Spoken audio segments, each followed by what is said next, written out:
You got to listen to a little music. Now you're going to participate again in a little music. She'll take out your small hymnal again.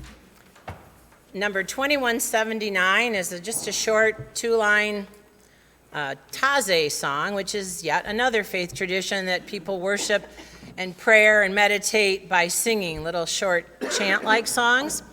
And so we're going to try that in a little different way. We will not do it endlessly. They might sing that same verse 25 or 30 times until you know it, and it just fills the space. And I've participated a few times, and it's a very amazing experience.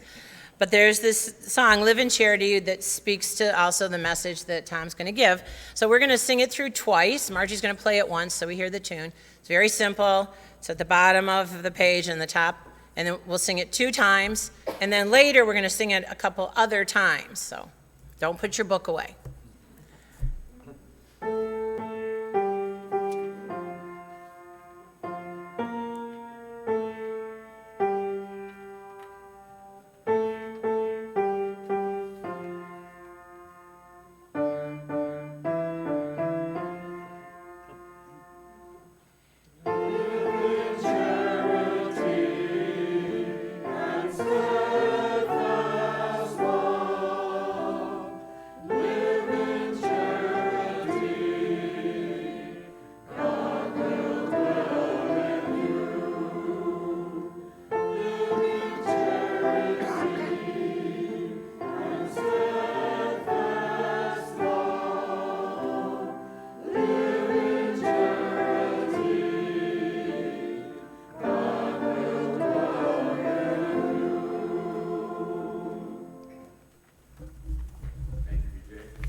Well, I decided today to deliver the message from this side because BJ and I are working together to bring this service to you and to ourselves.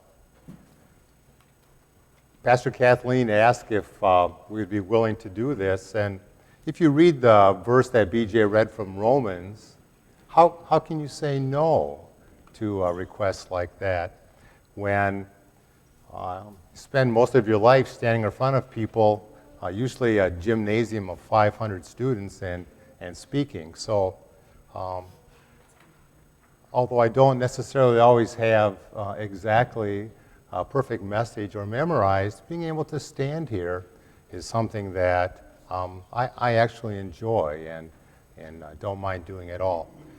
Because also with that, then, you get to pick the Bible verses you want, you get to pick the hymns you want, and no one can argue with that or complain. They may complain, but that's the way it is. As many of you may know, although the Tawas Area Presbyterian Church, TAPC, is really our church family, while we're here, BJ and I, and actually Margie as well, belong to another denomination. And our families do as well. BJ and Margie grew up in that denomination, and as BJ said, I was born into the Lutheran faith, and when I met BJ, became part of the Swedenborgian Church of North America.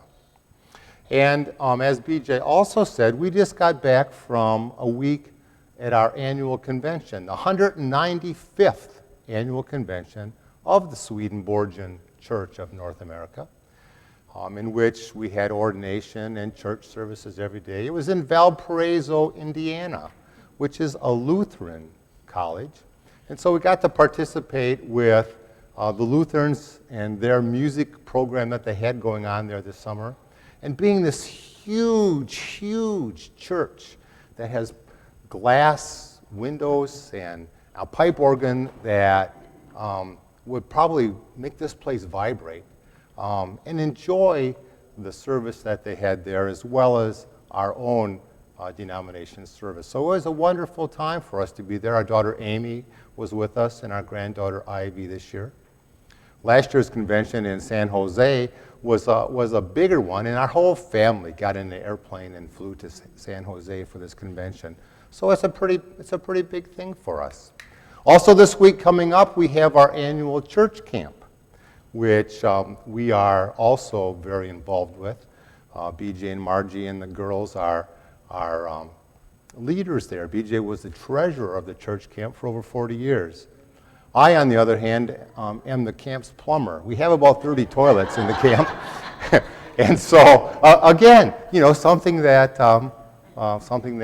you can do, you do. My dad was a plumber, and he always told me, Tom, sit down, shut up, and you might learn something. And so over time, I kind of did, learn how to work on some plumbing.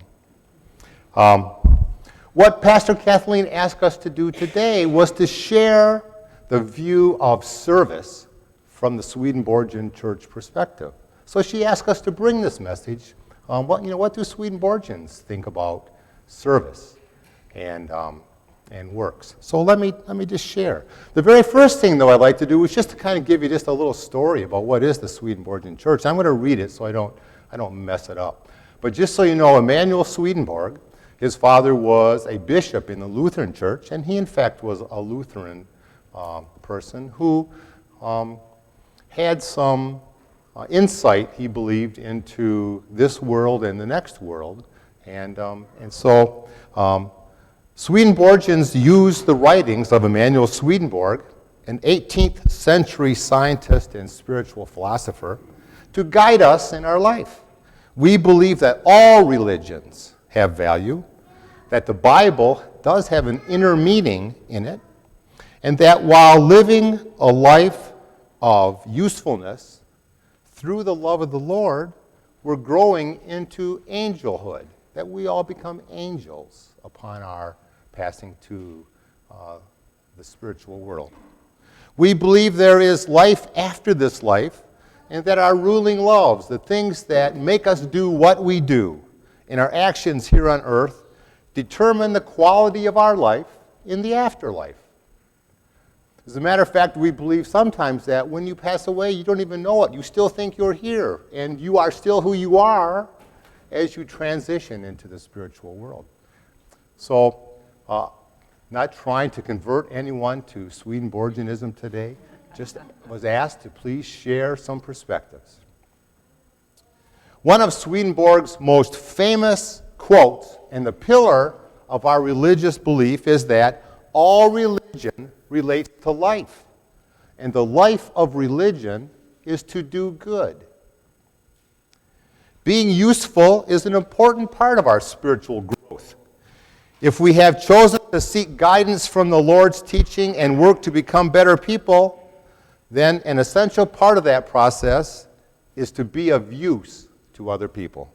This includes not only doing good deeds and helping other people, but also doing our daily work the very best we can.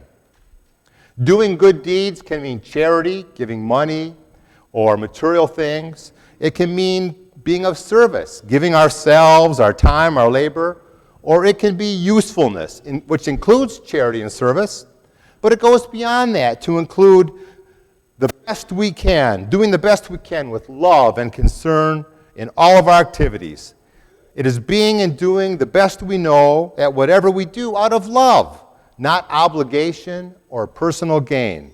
It's looking outside of ourselves and towards others in our daily life. And we believe that is actually spiritual growth. An example can be of a waitress or a waiter in a restaurant. They work for tips because they get paid measly money. The better they do their job, theoretically, the more money they can make. That's a good thing. But if the only reason they're doing their job well is to get more money, then it's depriving themselves of the inner joy of truly being of service. And they are using their customers then only for their own gain. How much better for them and their customers if they could carry out their job with joyful heart and feeling satisfaction that they were really helping their customers, enjoying their dining experience. And the same can be said for anything we do. If we do it only for our own gain, we're missing out on something, because there is a great deal that we can share with other people that really comes back to help us. As the customer in that restaurant, then we need to be aware that there are many, many factors that lead to the preparation and the delivery of that food to us. Patience and politeness, that's our job. Looking outside of ourselves with understanding and contentment. Now, I must say, this is an area that I continue to need help with because I am a very impatient and action-oriented type person. I need to be reminded that it's not all about me, that when there's a traffic jam, I don't need to drive and try to pass everybody and sneak in. When there is an opening in the grocery line, I don't need to be the first one to run to open up number 2. Let someone else take that, because they may have a bigger pressing need than I. And so if I can really find some contentment in myself for allowing that to happen, it's good for me. If I find anger in that, then it's not so good for me. So it's inside of me that creates that situation. We need to all spend more time looking out instead of looking in. Our daughter Amy says that food prepared with love and care tastes better and is better for you than food prepared out of obligation or resentment. It's also better for the person preparing the food as well. The same is true for all we do.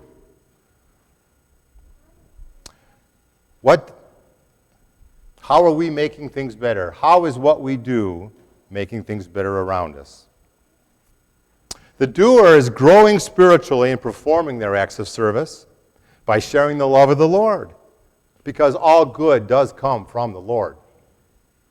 The recipient is receiving the Lord's message and love from the provider. They can project that love onto the next person they meet. And it's kind of a pay it ahead kind of situation. Someone's nice to you, you can be nice to somebody. Move that along. As Jean Vinet says, we are not called by God to do extraordinary things. We are called by God to do ordinary things with extraordinary love. That's the key, extraordinary love. This can be played out in some real-life examples of service around us. The Swedenborgian Church in San Pedro, California is called the Garden Church. There's no building at that church. Services are held outside in a once vacant lot that is now a vegetable garden. The neighborhood homeless people come and they worship there, they work in the garden, and they share a meal with all the people from the church, from the produce that is taken from the garden and from food that is donated by the community. It really is a remarkable outpouring of love and service to the community through God that this occurs. And we were fortunate last year when we were in California to take the whole family to the Garden Church for a couple of times to work in the garden and to be part of that service and part of that loving and living.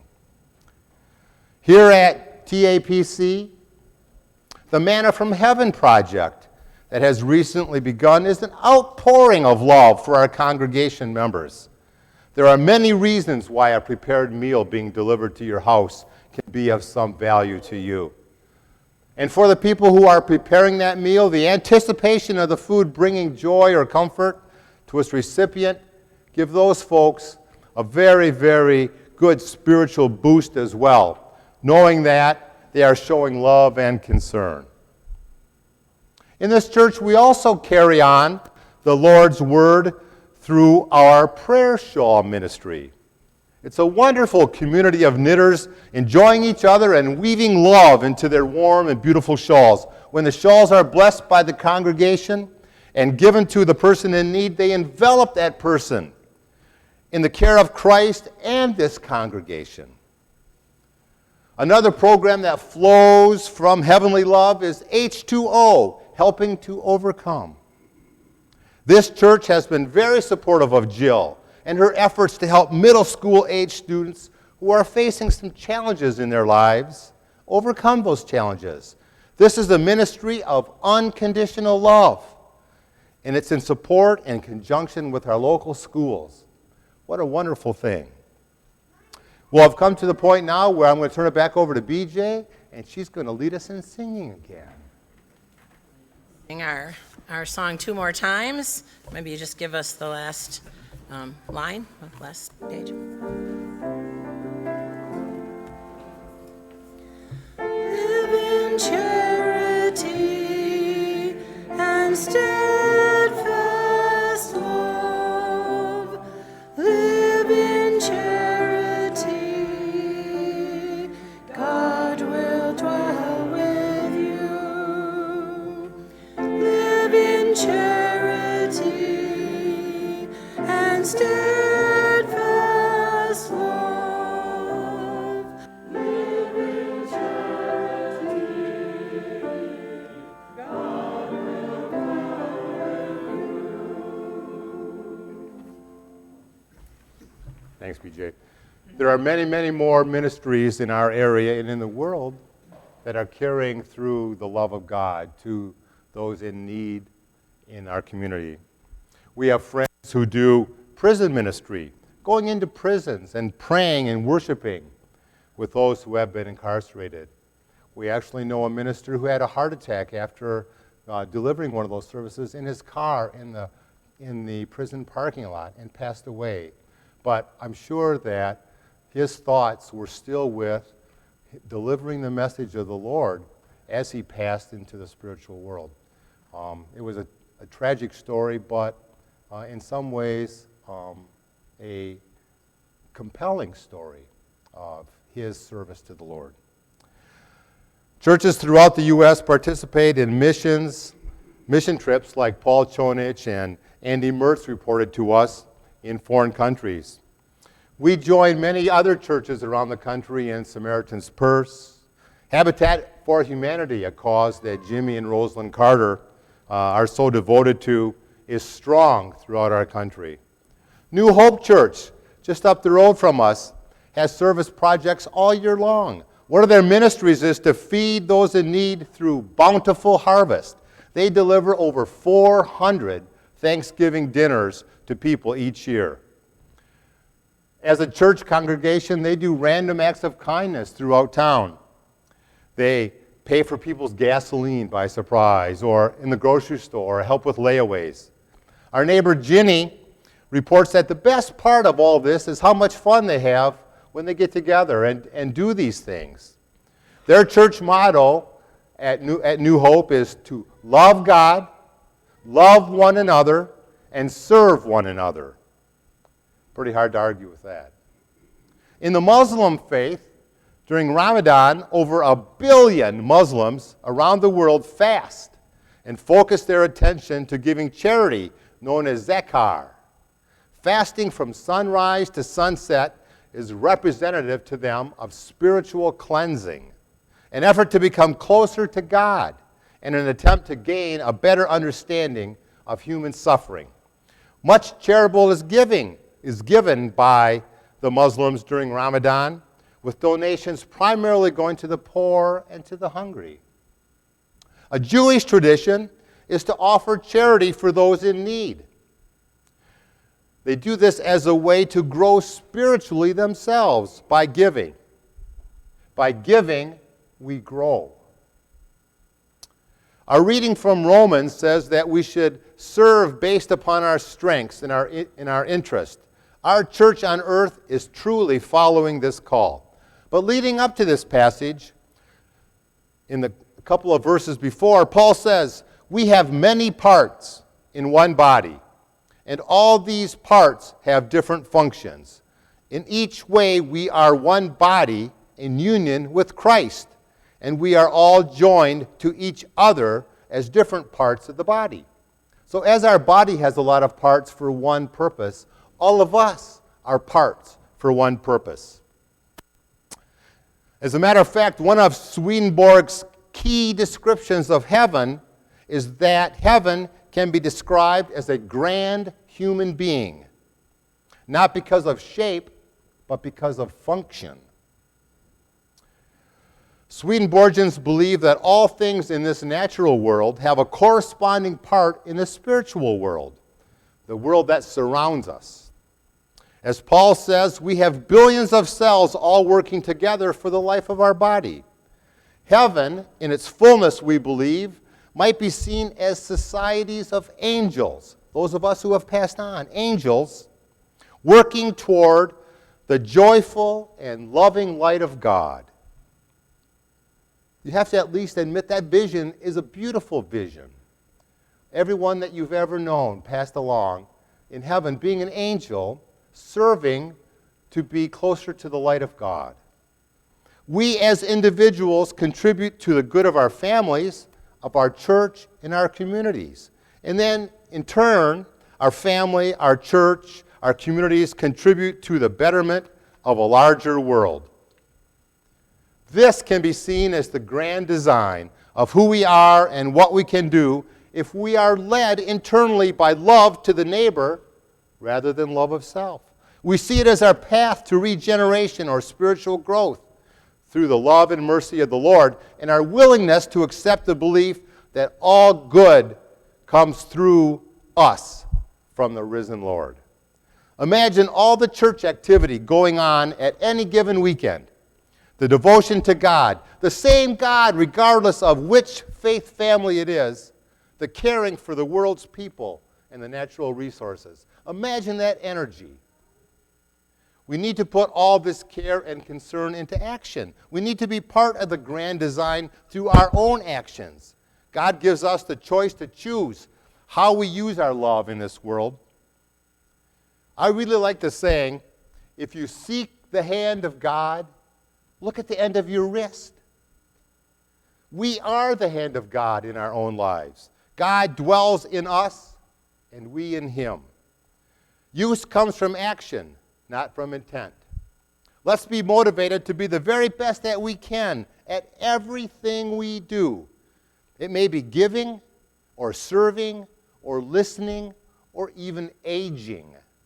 We can all do it better with love, kindness, dignity, and the perspective of other people in our lives. And we do it from love of the Lord and love of the neighbor. Let's close by having BJ lead us in singing Live in Charity one more time. Two more times, technically.